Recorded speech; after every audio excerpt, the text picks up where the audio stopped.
So a while back, I made this video, and a lot of you seemed to like it. Now, what you might not know about that video is there are actually a lot of points I removed from that iceberg. The reason is pretty simple. Either they were way too obvious, like originally I was going to talk about how if you play the level Time Machine, you can hear a voice whisper, "This is a time machine."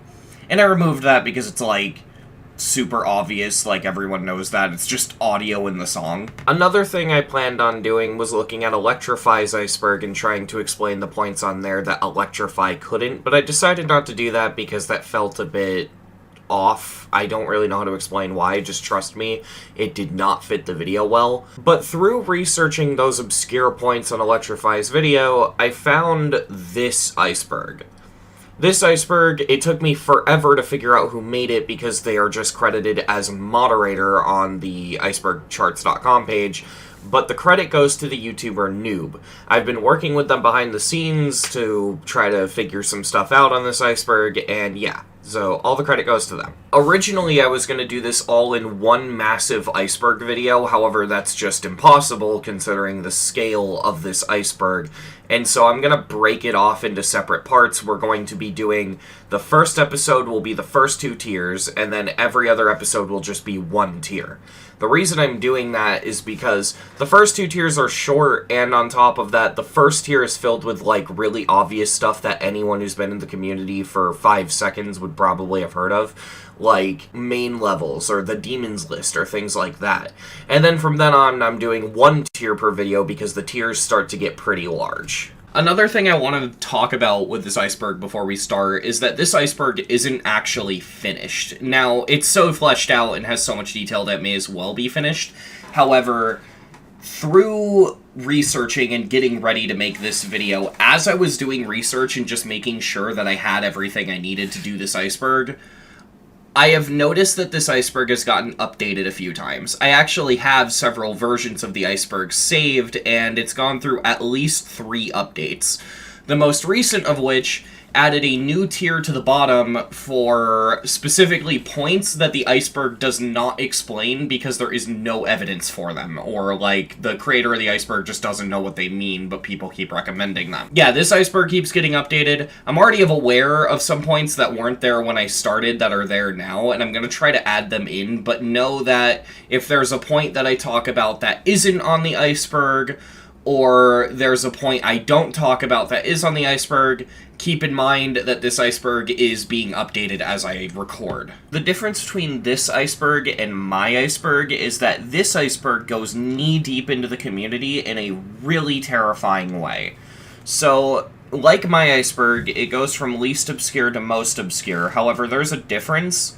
This one also gets scarier the farther you go down. And while you can make that argument with my iceberg, to an extent, this one really does. Like, as you go down, you're gonna get stuff like cursed levels that can't be deleted, or conspiracy theories that people who quit the game didn't actually quit. I figure we could journey through this together as I go through this iceberg. Welcome to the ultimate Geometry Dash iceberg. Alright, so first up we have Robtop. This point is really rudimentary, and this is what I mean when I say Tier 1 is very, very simple. Robtop is literally just the name of the developer of the game. Now, there are some things you could talk about with this, like the fact that Robtop has a joke nickname called Rub Rub, or the fact that Robtop has developed other games other than Geometry Dash, although I think that's a little bit further down the iceberg. But for now, all you need to know is that Robtop is the name of the game's developer. Official levels is just referring to the fact that even though Geometry Dash is pretty much known for the online levels, it has a very popular set of official levels made by the developer himself. So these levels are as follows: Stereo Madness, Back on Track, Polargeist, Dry Out, Bass After Bass, Can't Let Go, Jumper, Time Machine, Cycles, X-Step, Clutterfunk, Theory of Everything, Electroman Adventures, Clubstep, Electrodynamics, Hexagon Force, Blast Processing, Theory of Everything 2, Geometrical Dominator, Deadlocked, and Finger Dash. Whenever Update 2.2 comes out, we're also going to be getting a level that the community is assuming is called Dash. It's in the current, most recent sneak peek. And we're also getting a level called Explorers, which we know nothing about, aside from the fact that it's going to be a demon. Next up we have 2.2. 2.2 could easily be a difficult topic to describe on the Iceberg if I decide to mention all the features, so instead of doing that, let's talk about the update itself and why it's on the Iceberg. Cutting to the chase, the reason this update is controversial and the reason it's on this Iceberg is that it has been in development for 6 years.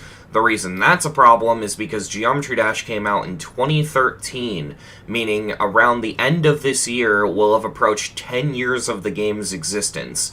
Meaning 6 of the 10 years that Geometry Dash has existed, we have been waiting for one single update. So people are impatient and fed up. As I said earlier, mentioning literally every feature in this update would be impossible due to the time that would take.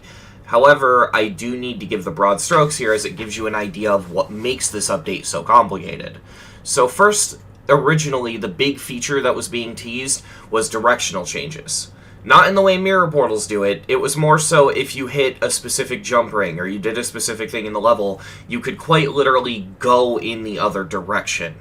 That was the original pitch, and this is what we mainly see in Sub-Zero. After that, the update's focus switched to platformer mode, which was a game mode that would be added in which your X movement was not restricted, so you could make more traditional platformer gameplay. Nowadays, the main focus of the update could be labeled as basically anything, from the camera controls, to the absurd amount of pixel art objects being added in the update, to the insane editor quality of life things.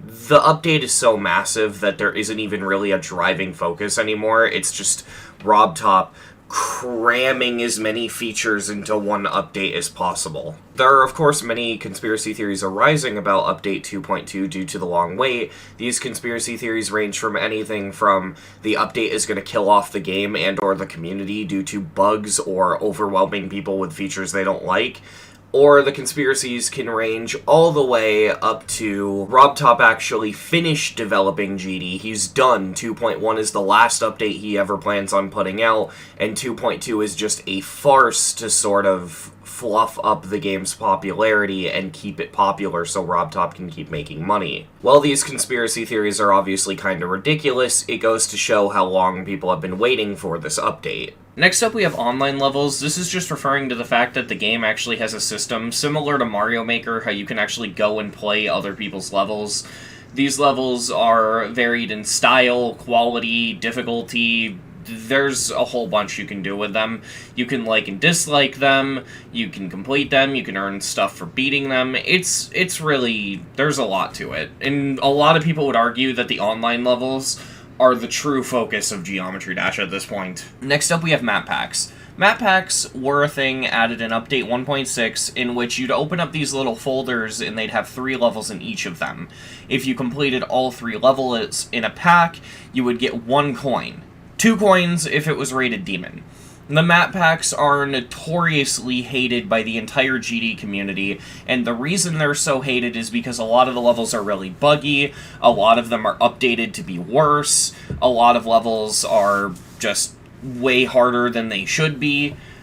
They're just not good levels, so yeah. Next up we have icons. This is an extremely basic point. Like, I'd say if it was possible, this would be even higher on the Iceberg, but, like, we're on the first tier, so it's as high as it could go. But this is, like, beyond the top of the Iceberg. This is insanely basic. In Geometry Dash, you can customize your character, and the characters are not referred to as characters, they're referred to as icons. Anyone who's played the game probably knows about this. You can just change what your cube looks like and stuff like that. Like I said, it's a very basic point, so let's move on. Next up, we have npesta's Kenos reaction. This is a notorious meme within the GD community. Basically, npesta spent like 300 hours trying to verify the level Kenos, which is a top list demon, and upon verifying the level, he had this reaction.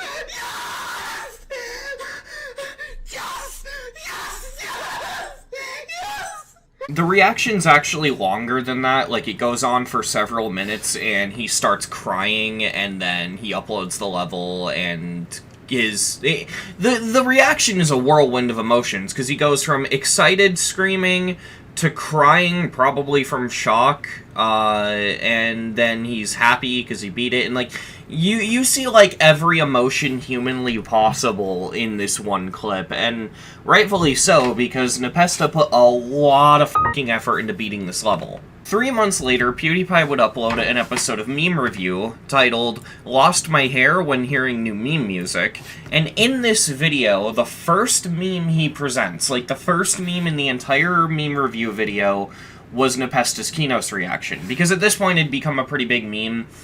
People would put the reaction over random stuff, and it was actually a little funny.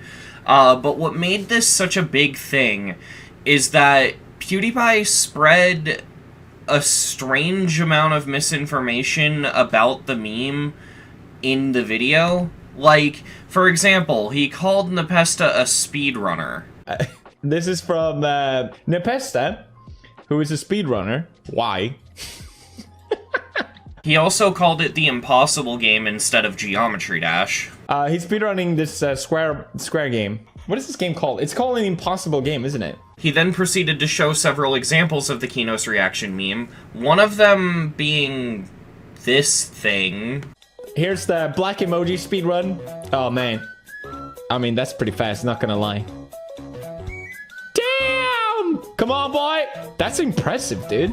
Oh, come on, come on, come on, you can do it. Oh. But yeah, that's basically all that clip from the video was. It was PewDiePie showing off the Kenos reaction meme, sounding like a total outsider while he showed it off, and just showing a general misunderstanding as to the context of the meme. And yeah, no, PewDiePie really did not understand the meme at all, and it was really funny because in the Geometry Dash community, it led to memes like Square Game, which I believe is later down on the Iceberg. But yeah, people started jokingly calling Geometry Dash Square Game, people started jokingly calling npesta the Geometry Dash speedrunner, basically making fun of PewDiePie for his general misunderstandings about the game. After this, however, npesta made a video, and it was sort of a statement. In this video, npesta basically explained, while he doesn't have any issue with the people who just use the meme as a meme and nothing else, the people who have been making fun of npesta with the meme, you know, calling npesta a pussy for crying and shit like that, right? Like, just all the general awful hostility you'd expect from a YouTube comment section. He basically explained that it was getting to him, and that npesta and all of his friends were being harassed, and that, you know, he didn't agree with all the harassment, and like he said, he didn't care about people joking about the reaction and making a meme out of it. He just didn't like all of the insults and all the harassment. npesta's moral in the video ended up being, remember, everyone on the internet is a real person, and shit you say can affect people. So what ended up happening is the npesta meme ended up losing a bit of traction and losing a bit of popularity because it was affecting npesta so badly. Moderators are users within the Geometry Dash community, and if you have the moderator role, you can actually send your levels to Robtop, which makes Robtop more likely to see them, and makes it more likely that those levels will get rated. So if there's a really high effort level, and it gets sent to a mod, that mod will probably send it to the dev, and it'll get rated, and it's just a method of getting attention if you know, deserve it. Next up we have Clubstep Monsters. Clubstep Monsters is referring to these faces from the level Clubstep, and these faces, the community calls them Clubstep Monsters. They're kind of an inside joke, and people often put them in their levels, even if the level has nothing to do with Clubstep. They just get put in levels a lot, and they're almost as much of a signature icon of the game as the difficulty rating faces. Other Geometry Dash games is pretty basic. It's just referring to the fact that there's actually 5 versions of Geometry Dash, and 4 of them are exclusive to mobile. So first and foremost, you have Geometry Dash, just the base game as we all know it. Then you have Geometry Dash Lite, which is basically a demo. It has a limited selection of main levels, and you can't access online content, like, at all. Then you have the spin-off games. You have Meltdown, World, and Sub-Zero. These were created to advertise the next update before it came out. Meltdown was an ad for 2.0, World was an ad for 2.1, and Sub-Zero is an ad for the upcoming 2.2. Each of these have their own exclusive levels, and yeah, that's all this is. There's just 5 versions of Geometry Dash. Next up, we have Secret Vaults. This is just referring to the 3 screens that you can access within the game, in which you can type in hidden key codes and unlock icons and coins and all that such. There's not really much to this. There's just a demon face. You can type in a word and then click on the face, and if you type in the correct word, you'll unlock stuff, and that's basically all this is. Next up, we have user accounts. User accounts is very basic. It's literally just referring to the fact that you can actually make accounts in-game, and that using these accounts you can kind of access this weird meta social media within the game. It's not used a lot, really, only for the commenting system, but people do send each other friend requests, and you can earn achievements from friending people and all that. But yeah, basically you can make an account in Geometry Dash, and there's a little small, niche little social media inside of the game. Newgrounds is even more simple than the last point. It's literally just bringing up the fact that Geometry Dash uses Newgrounds for its music. Basically, if you're creating a custom level, you can go on Newgrounds audio portal, grab a song ID, type it in Geometry Dash, and download it and use it in your level. Some songs are banned and unusable, but other songs are allowed, and yeah, that's basically it. Next up, we have GD is not a rhythm game, and this is a really hard one to describe. Please do not turn this comment section into a war zone, but this is an argument that has been going on in the GD community pretty much as long as there has been a community. But essentially what the argument is Geometry Dash a rhythm game or a rhythm-based platformer? The difference, as explained by both sides, is in a rhythm game, every single input syncs with the music, has to sync with the music, and there is a note for every input. That last rule can be bent a little bit. If, for example, in Guitar Hero, if you play on an easier difficulty, there might be 1 input for 4 notes or something like that, but general rules apply. Whereas in a rhythm-based platformer, not every moment of the game syncs with the music. The music can just assist the player and be sort of a guideline, like an auditory guideline. So, based off this explanation, it's kind of a common belief amongst people that GD is not actually a rhythm game, but there's a strong and shockingly large amount of people who defend this game and say that it's a rhythm game down to the bottoms of the earth. And this is why it's such a controversial argument, because you have side A that's saying it's not a rhythm game and is really passionate about that opinion because they play other rhythm games, and then you have side B that believes it is a rhythm game and just does not want to hear the other side out. Like, oh, you don't think this is a rhythm game? That's stupid. And this argument has ensued for so long. Now, if you want my honest opinion on it, no, Geometry Dash is not a rhythm game. I've played many rhythm games. Geometry Dash just has too many levels that don't sync with the music. You cannot count this game as a rhythm game. I'm sorry, but preheat to 475 degrees does not sync with the music.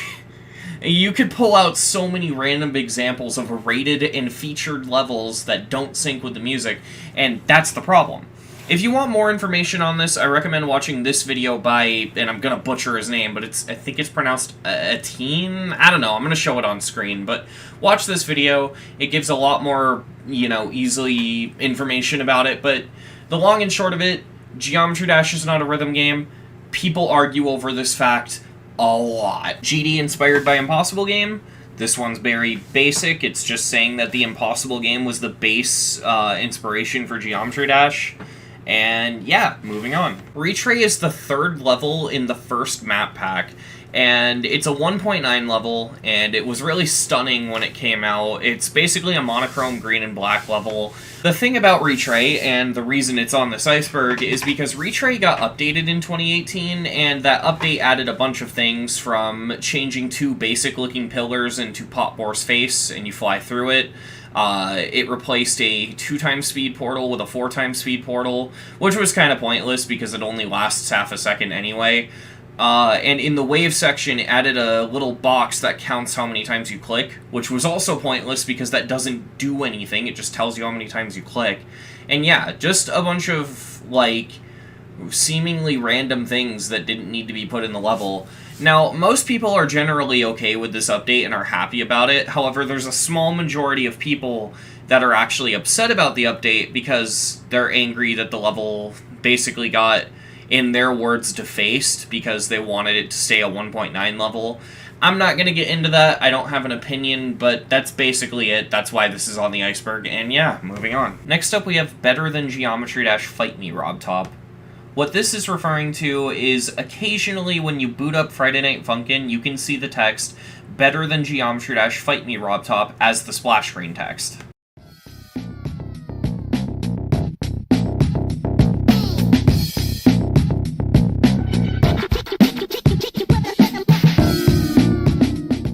Our Place is a subreddit that opens up occasionally for April Fool's Day, and what it basically is it's a massive blank white canvas, and every Reddit user is able to place exactly 1 pixel every 5 minutes. The purpose of this is for people to attempt to work together with other people to draw images, try to keep them from being covered up by other people's images. It becomes this massive battle, and it's really, really fun. Like, if Our Place ever happens again and you've never participated, participate. It's really fun. But yeah, basically the reason it's on this Iceberg is because, well, last time Reddit did Our Place, they ended up drawing this to memorialize a specific user named Michigun, who unfortunately passed away. More on that later. I'm going to add to this with a little bit more, but just know that this Iceberg was not referring to what I'm about to mention because it was made before this, but I'm going to bring it up here anyway just because I feel it's important to the topic. Later on, Sputniks would create what is essentially the exact same event, but instead of being on Reddit and instead of being one object on a canvas, it was one object in the Geometry - editor. This got 14,000 people together to just place objects in the editor one at a time until they eventually created a full-on level. Sputniks then compiled the level into one level and verified it because it shockingly was possible. Shockingly, the level actually got rated, and this sparked a lot of controversy. Some of the discussions warranted, some of it is not. Basically, people all universally agree that this level is not rate-worthy. The gameplay is unbalanced and horrible, and the decoration looks bad. However, the level was not rated due to its quality in regards to deco and gameplay. It was rated because of the event and how important it is to the GD community, because it was a pretty massive and pretty influential event. Eventually, the controversy would die down, and this level would just kind of exist as just a cool thing and nothing more. Next up, we have the Everplay shutdown. This is just referring to the fact that on mobile, you used to be able to upload recordings of yourself beating levels and put them on Everplay. Everplay being a service where people share videos of game. I don't know, I never really used Everplay. But the important part is, eventually Everplay shut down, and this made it so that you couldn't save your replays on Geometry - anymore. This would actually be a lot more detrimental to the game than people would expect, as Everplay was the main way people would get footage of themselves playing level on mobile, especially in the early days. There's actually a lot of Geometry - footage from the very early days of the community that's completely lost media because it was only on Everplay. This one's just kind of sad. Michigun was a creator in the Geometry community that was very, very high profile, making stuff like the temple levels and popularizing the triple spike meme. Unfortunately, he passed away, and we found out through very controversial and unconventional means. The reason why Michigun's passing is on this Iceberg is because when we found out, the GD community as a whole came together and did so much to memorialize him and pay their respects. It was kind of a beautiful moment for the GD community. There were a couple people that were jerks and made jokes about his death, you know, saying, like, triple spike jokes, which just isn't funny. Some people were just genuinely disrespectful. The majority of people were very, very nice, and as mentioned above, there was a tribute on the Our Place event. Just Don't is a setting that can be enabled on Geometry - and upon enabling it, the attempt counter will flip upside down, and when you die, the level will mock you and display memes and just overall funny text. It's an Easter egg clearly there just as a joke, and yeah, that's about it. God Eater was a level made by Nobbleboy with stunning visuals themed around God Eater, you know, the franchise. And the problem with this level is that it used trace art from God Eater, and so, you know what, I'll just let Nobbleboy explain the rest. Somewhere in mid-July, I received an email from the owners of the God Eater franchise. It was a cease and desist stating I had broken copyright law. The name of the level and the end art belonged to the owners of the God Eater franchise, and me using it in the level was breaking the copyright law. So in response to this message, I quickly removed all of my God Eater videos and asked Robtop to remove the level itself. And I got a lawyer to protect me in this case. Shortly after God Eater was taken down, the community was up in arms, mainly because, obviously this video didn't come out right away. We had no idea why the level was taken down. Conspiracy theories started popping up left and right, people started creating guesses as to why the level disappeared, until finally Nobbleboy actually released this video and made the statement, and everything made sense, and it all started to calm and die down. Nobbleboy proceeded to take God Eater, change the name to Astral Divinity, and remove all copyrighted art from the level, re-verifying it, getting it re-rated, and it's actually still rated and up to this day. You can go and play it. It's just the same level, but all the copyrighted stuff is removed. Next up we have Pointercrate Demons List. This is just referring to a website called Pointercrate that ranks the top 150 hardest demons that are rated in the game. Nothing really more to that. It's got a couple features, like it's got a time machine, and this time machine allows you to view what the demons list looked like all the way back to 2017. But aside of that, it's just a list of the hardest levels, and you can see what that list looked like on different dates. Pretty simple. What is interesting is there is a competitive side of the demons list where people can submit records to it, sort of like a speedrun board, if that makes any sense.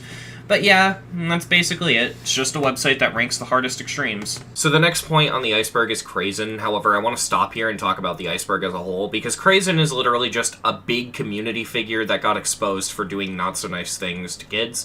And with that in mind, I'm going to state from here on out on the Iceberg, I'm going to skim over these. I don't think these people deserve any attention, and so I'm not going to talk about, like, AdVStyles or Krazen or any of that stuff on this Iceberg from here on out. The only ones I'm going to mention are ones that are actually important to the community outside of just big content creator getting exposed. Stuff like Geoxor, which his exposal directly affects the game. I hope this doesn't disappoint you or anything, but literally every single one of these points is the same aside of exactly the details of what they did and exactly how they were exposed. And like I said, I just don't want to give these losers any attention, so, you know. Next up we have Etzer. Etzer was a popular member of the Geometry Dash community, like, back in 2.0 and early 2.1.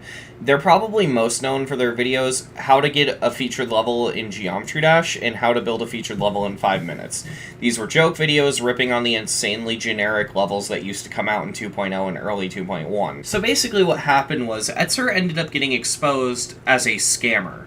Etzer ended up being a scammer, because what essentially happened was, I'm gonna have a hard time explaining this because I don't entirely understand it, I'm not a Counter-Strike player, but apparently in Counter-Strike, you can actually unlock, like, weapon skins and stuff and trade them with other people, and so people will sell cosmetics for money. Like, if you get a skin for a butterfly knife, like a red camo or something, I don't really know how it works. Basically, you could sell camos and items for money. And so what Etzer would do is he'd offer to do these trades, and he'd be like, yo, I'll give you $1,000 for that butterfly knife, and then the person would be like, alright, bet. So then they'd do the trade, and then Etzer would essentially charge back using PayPal. So instead of it being one person gets money and the other person gets an item, it would be Etzer gives away money, gets the item, and then gets the money back, and the person he's trading with gets nothing. It was a chargeback scam.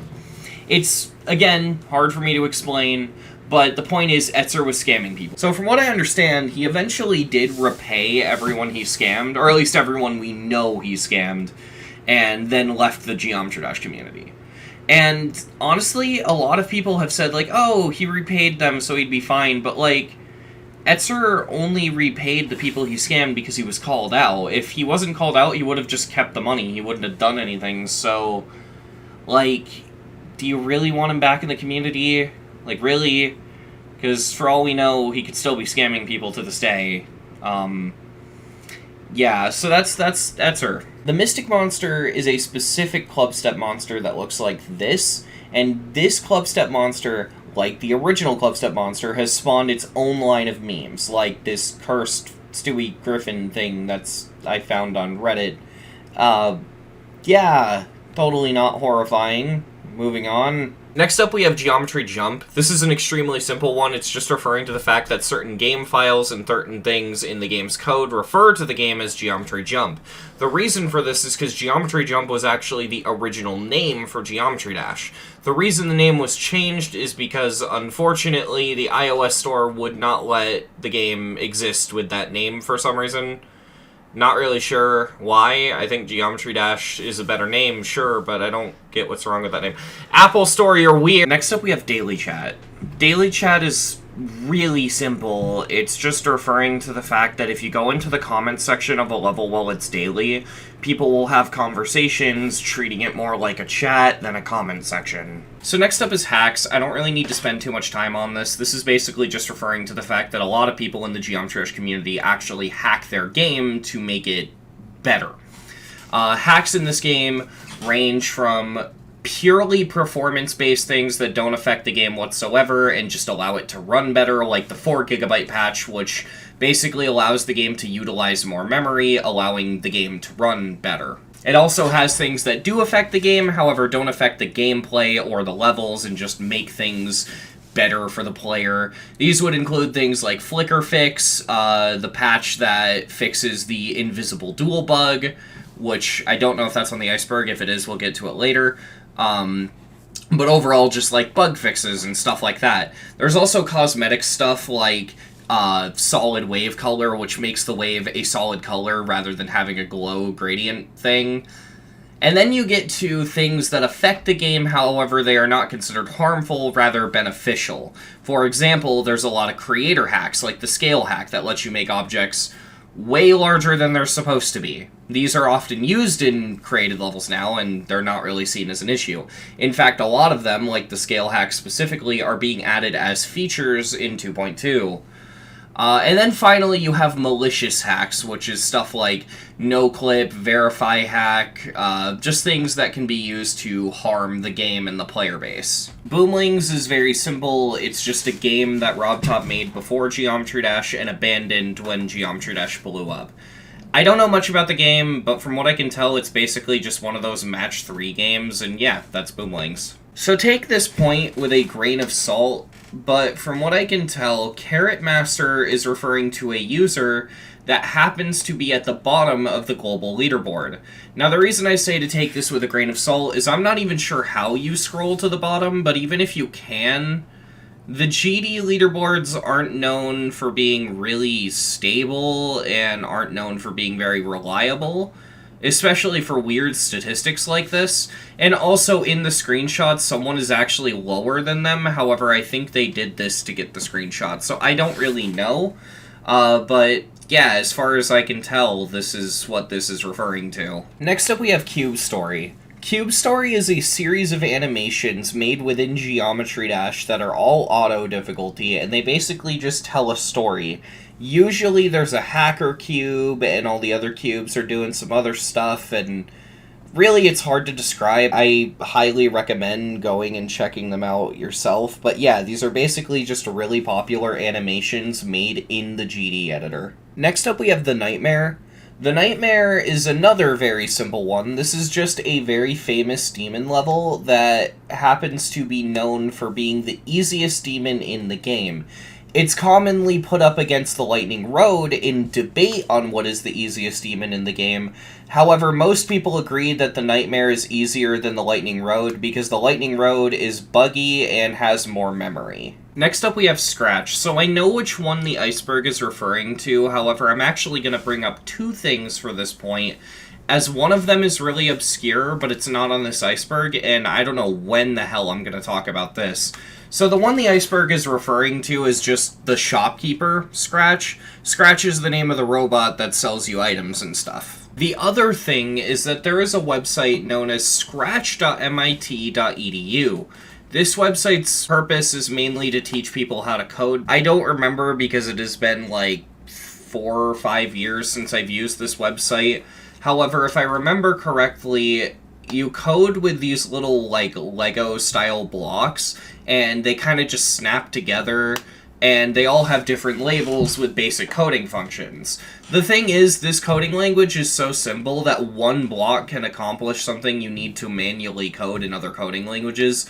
Like, there is a designated block for if-else statements, and there's also a designated block for loops. It's a very simple coding language, and it's obviously designed for kids in middle school and high school who are very interested in coding and want to get a head start before they actually go to college for the topic. It's really cool, and I think it's a really good way for kids who are interested in coding to get into it before actually learning a real coding language. The reason Scratch is important is because Scratch.mit.edu has some Geometry Dash ports and remakes on it made by fans, and some of these are, like, genuinely impressive. Like, I'm gonna be showing background footage from a Scratch GD remake as I talk about this, and, like, just looking at this, you'll see what I mean. It is literally Geometry Dash. Now, admittedly, I did have some performance issues running it, as, you know, the music was a bit too fast. Either that or the gameplay was a bit too slow. I'm not really sure which of the two. But the music ended before the level did, which is bad because it's stereo madness. And the ship physics do feel a bit strange. But aside of that, this is Geometry Dash fully functional on Scratch. It has the first 3 levels, Stereo Madness, Back on Track, and Polargeist, and yeah. There's also a bunch of other fan-made stuff, like, slightly more crude, but still really impressive, like, recreations of the ship, where people have created ship challenges in Scratch, and yeah, it's really cool. I know this isn't what the Iceberg is referring to, and it's just referring to the shopkeeper, but I thought I'd bring this up as it makes the point a little bit more interesting. Next up is I like this part. This is literally just referring to text that appears right before the fire part in Deadlocked. It's kind of an inside joke in the GD community. People will put text like this in their own levels sometimes. Alright, so this is going to be a difficult one. However, I'm going to have to explain this as best as I can, but this is going to take a while. So, BoyOfThCones is a pretty infamous creator. The drama around him starting back in early 2.0, so a while ago. Basically, BoyOfThCones created a level called Catabath, which was rated on accident, and the level is really, really bad, like there's no beating around it. And so BoyOfThCones got a bunch of hate for creating a level that's terrible yet rated. And on top of that, it came out that he hacked the level like 6 or 7 times, so, you know, great. And I'll be very clear, it is very warranted to criticize BoyOfThCones for this back then. Holding it over his head now isn't exactly fair, and it was never okay to harass him over it. He did end up redeeming himself because he purchased a 144Hz monitor and basically vowed to be better at the game.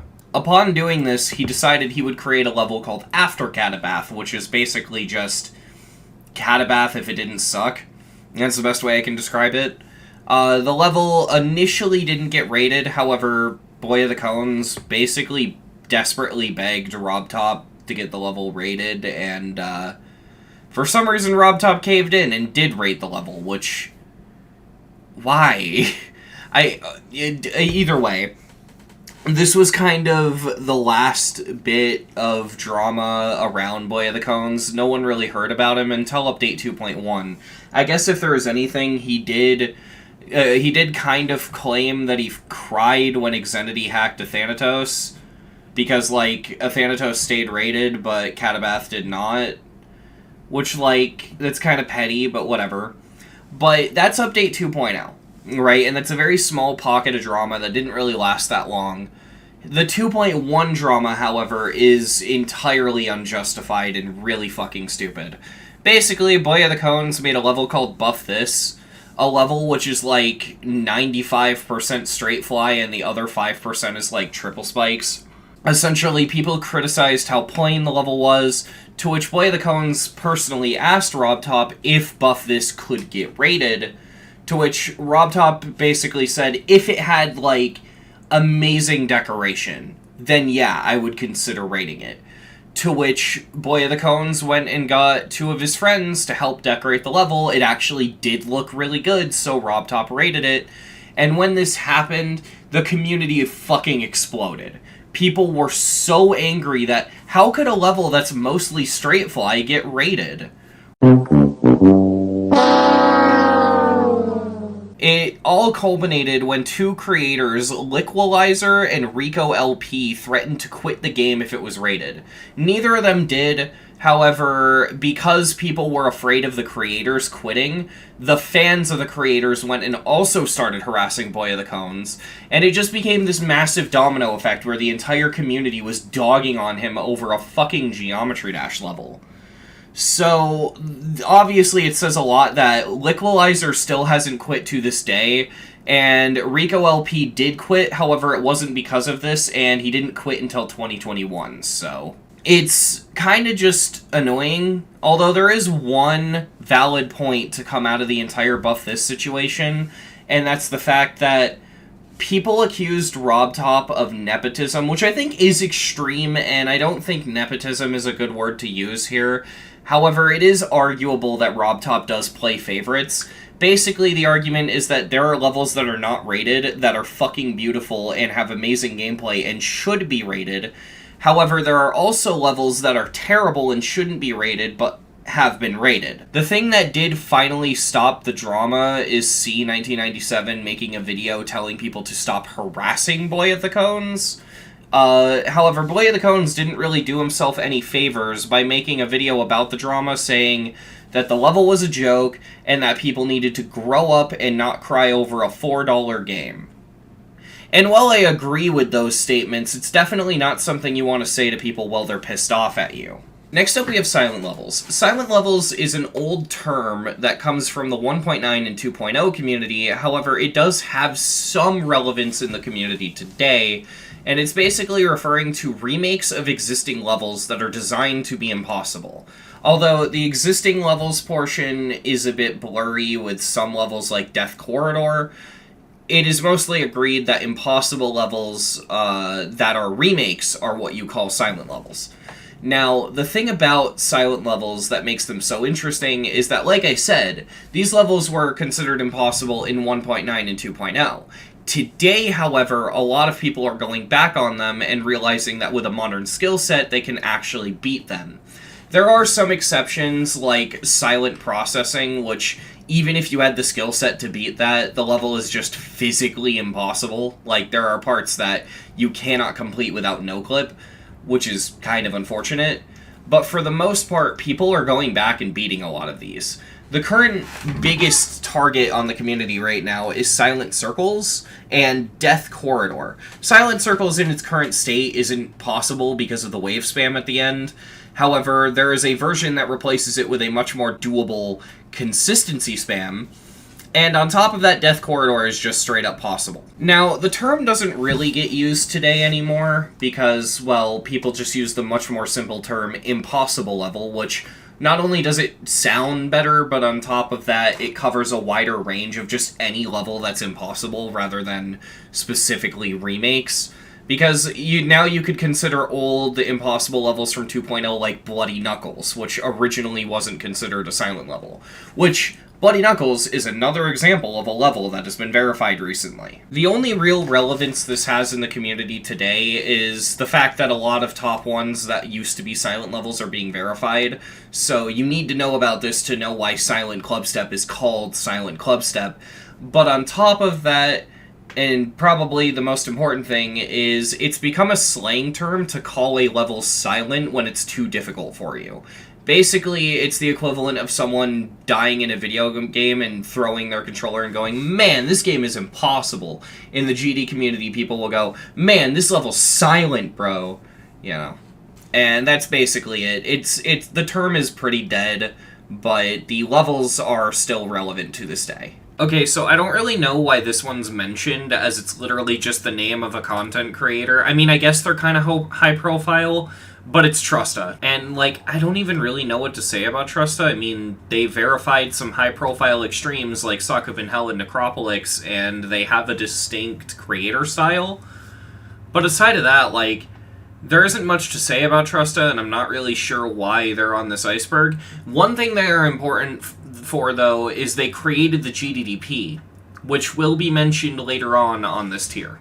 In editing, I may have figured out what this was actually on here for, and it's probably to do with the Trusta nerf memes. In fact, yeah, I'm almost certain that's what this is referring to. So basically, Trusta back in 2017 was verifying Yatagarasu, and when he died at 95, he went back and nerfed Michigun and Funny Games parts. The problem with this is by nerfing those parts, he brought the level down because it was supposed to be top 1, but this caused the level to, you know, not be top 1. People were really up in arms and angry about this, so that might be why Trusta's on the iceberg, but that's the best I could really do. Sorry if there's, like, some greater topic with this, and I totally missed the mark, but this was the best I could do. So next up we have Peaceful. Interestingly enough, Peaceful is the first point on this iceberg to be marked not safe for work. However, it will not be the last. And there are some way more graphic not safe for work ones later, however, I will spare you the details. With this one, however, if you suffer from trypophobia, listening to me explain what the level is should be fine, however, I wouldn't look at the visuals if I were you. Peaceful is a level created by Small, however, due to being, well, unable to finish the level, it would later be given to Xylonox to finish. The level is kind of weird. It lulls you in with these cartoony visuals, but then suddenly just becomes a horror fest with a lot of trypophobia imagery, and these creatures, I don't really know what to call them or how to describe them, but they move back and forth in this weird sort of, like, wavy pattern, and everything combined gives this level a pretty intimidating and pretty horrifying atmosphere. Now, I say this level is scary, but there are two downsides that really drag this level down and make it not as scary. The first is that the level really loses its shock value after the first viewing, so it really only scares you the first time and then you become numb to it. The second is that this level, you can't really run it. I mean, like, there was this one guy I saw on GD News today on Twitter that did manage to get through the level by constantly pausing, and they probably had some super high-end hardware. But for most people, this level just doesn't run, which isn't shocking because the entire reason Small had to give this level to Xylonox is because they kept getting runtime errors while building it. So it's not very optimized. Showcase channels like Viperin, in order to record the levels, had to slow the gameplay down to like 20% of normal speed, just to get the footage, and then they'd speed it up in editing software and put the music over it. Yeah, this level is, like, not only horrifying, but also notorious for just being super impossible to run, and because of that, despite the gameplay being maybe easy demon difficulty, it can't be beaten because of how unoptimized it is, so it's technically an impossible level. Although, again, there was, like, one guy who managed to get through it by constantly pausing it, but yeah. Next up, we have GuitarHeroStyles. As I mentioned earlier, I'm not going to dwell on these ones, but this is another case of big YouTuber getting exposed for doing not-so-nice things to kids. The reason this one is significant in the community, however, is that for being exposed for this, his channel is still up, and he's actually gotten relatively away with it, and the problem with that is he has some of the most viewed videos in the GD community. Just search Geometry-Deadlocked, and his Deadlocked video is probably going to be the first thing to come up. So next up we have Chill Out. Chill Out is a rated level that was created by Darnock, and the reason it's significant is because this is the oldest existing level to have a star rate. This is as far back as rated levels go. There are levels that are older than this, however, this is the oldest level to have a rating. Next up is ID 128. This is referring to a level with ID 128 called First Level. Now, First Level, the name is kind of coincidence because this isn't actually the first level ever uploaded to the servers. However, it is the oldest surviving level on the servers. There were levels that existed before it, however, we'll get to that later on in the Iceberg. But for now, just know that this is the oldest surviving level in the game. Next up, we have unregistered accounts. During Update 2.0 and prior, you could actually name yourself and comment in chats without actually making an account. This would give you a green name marking you as an unregistered user. It basically just meant that your name was green instead of gold and you couldn't back up your progress. Robtop would eventually remove this feature in 2.1, however remnants of it can still be seen to this day. For example, if you uploaded a level as a green user, you would still show up as a green user today, and this is because Robtop didn't delete the green accounts, he just made it so you had to register to comment and upload levels. The main reason this was done was so that levels and level data didn't get lost to time, although that didn't end up mattering too much in the end because eventually, due to something that will be mentioned later down on this iceberg, every green user just disappeared, and so now if you look at a level made by a green user, it just shows up with a dash. Next up we have the GD modding community. This is a very broad point, and I'm not really sure why it's on the iceberg, to be honest, because I feel like this is a very vague thing. Like, I feel like Mega Hack already covers this, but it's basically just referring to the existence of the modding community in GD. And I guess you could go off of this and talk about how ever since Mega Hack V6 and V7 added extensions, people are making their own mods on their own time, and this has led to some really creative mods, like an Osu-style scroll wheel, where you can hold Alt and use the scroll wheel to change the volume, and especially big ones like Better Info and Better Edit, and stuff like that. But what this is basically just referring to is that the Geometry Dash community has a really popular modding scene, and they mainly just create quality of life improvements for the game. Next up we have minigame levels. Minigame levels are referring to a subseries of levels within Geometry Dash where creators won't make a traditional Geometry Dash level. Rather, they'll make an entirely different game within Geometry Dash. I'm not entirely sure how they do this. I think it has something to do with two-player mode and invisible tools being used to create two inputs. It's kind of hard to explain, and I have no idea how it works.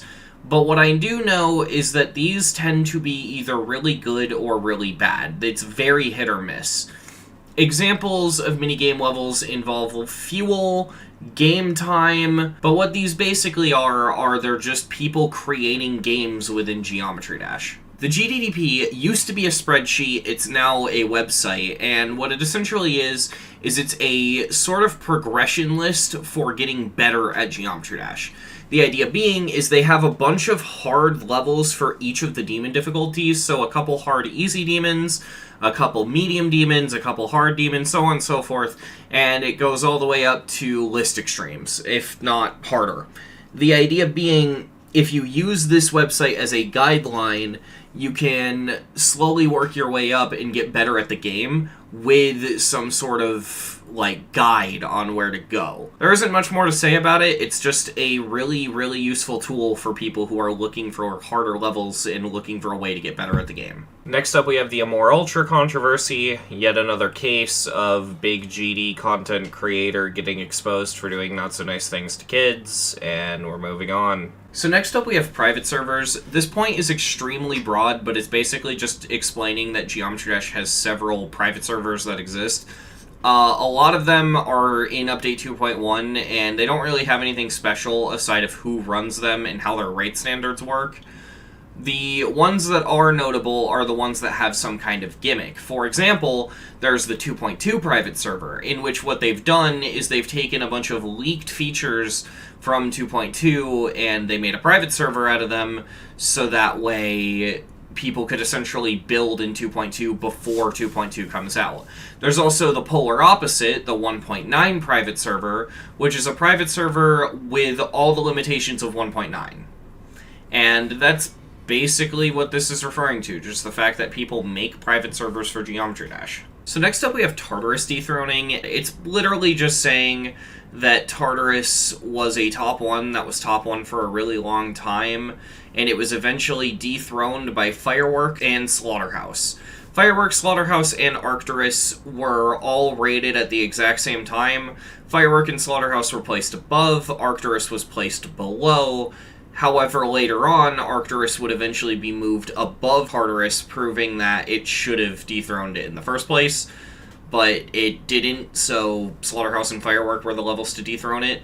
Since then, it's been lowered a lot more, as levels like Sockbin Circles, Silent, Clubstep, and Acheron have been rated since then.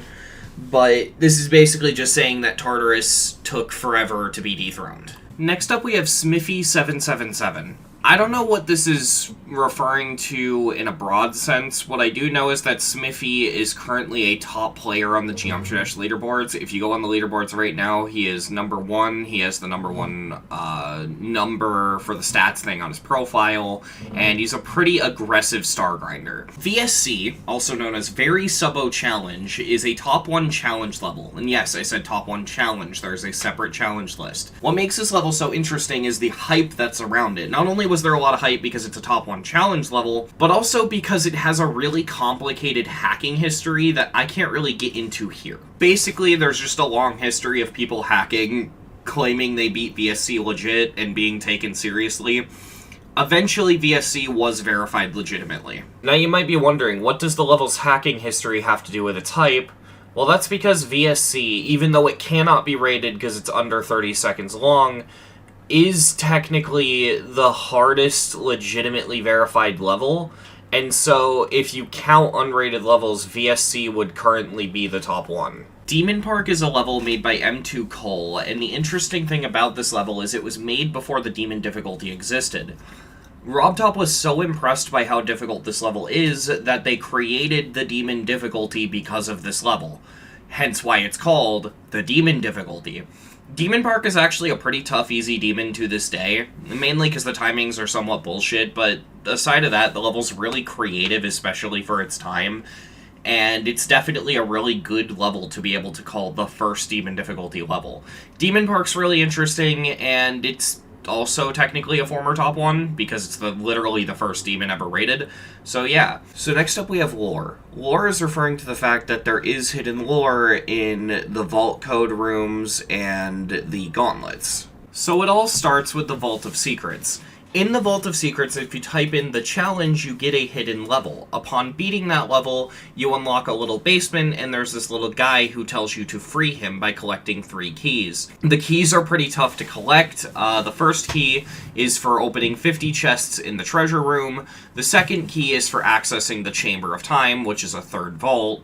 And the final key, which is the most difficult one, you get for beating the Chaos Gauntlet, which is the hardest non-demon gauntlet, if I'm not mistaken, but, I mean, that could also be debatable, difficulty subjective, but whatever.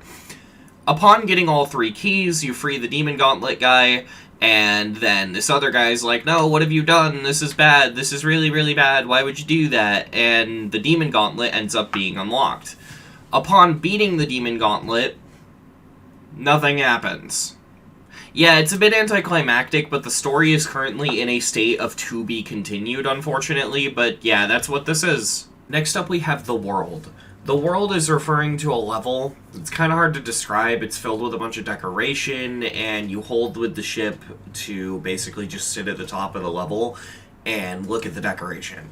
It's not auto because you have to do an input, however, that input is basically just holding throughout the level. But yeah, you just sit on the roof of the level, and there's some really good decoration for its time at 2.0. This style would get ripped off a lot with levels like Sunset, and that's basically what this is. So next up we have Slaughterhouse, and I don't have a lot to say about this one. Basically, this was just a old 1.9 impossible level made by Iced Cave that Iced Cave really did not like, so he went and made a different impossible level out of spite. Basically, the current Slaughterhouse we know today that was rated was intended to be the best impossible level ever made, but after it was finished, Iced Cave kind of realized that with some minor tweaking, the level was actually possible, and so someone went to verify it.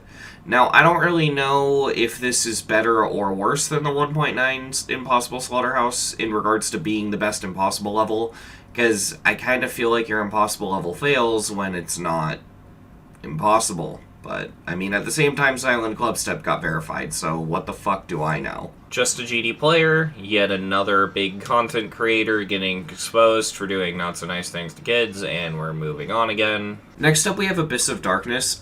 Honestly, I don't know why this one's on the Iceberg. It doesn't really feel like it belongs. It's just really simple. There's a level called Abyss of Darkness. It was a mega collab made in 2.1.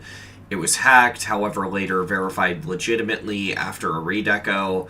The level was slated to be top 1, and I mean, it kinda was, but I'm pretty sure it in Slaughterhouse got placed at the same time, and Slaughterhouse was placed above. But either way, that's what this is referring to. Oh boy, do we have a bit of a rabbit hole to go down with this one. So, Magmatic Sanctuary is a level that used to be at the beginning of the Fire Gauntlet. However, for reasons we're about to discuss, it was moved to the end of the Fire Gauntlet. In the level, you have a really long level that starts off pretty simple, however, towards the end has what the level calls unstable speed, which is basically just the level constantly changing speed.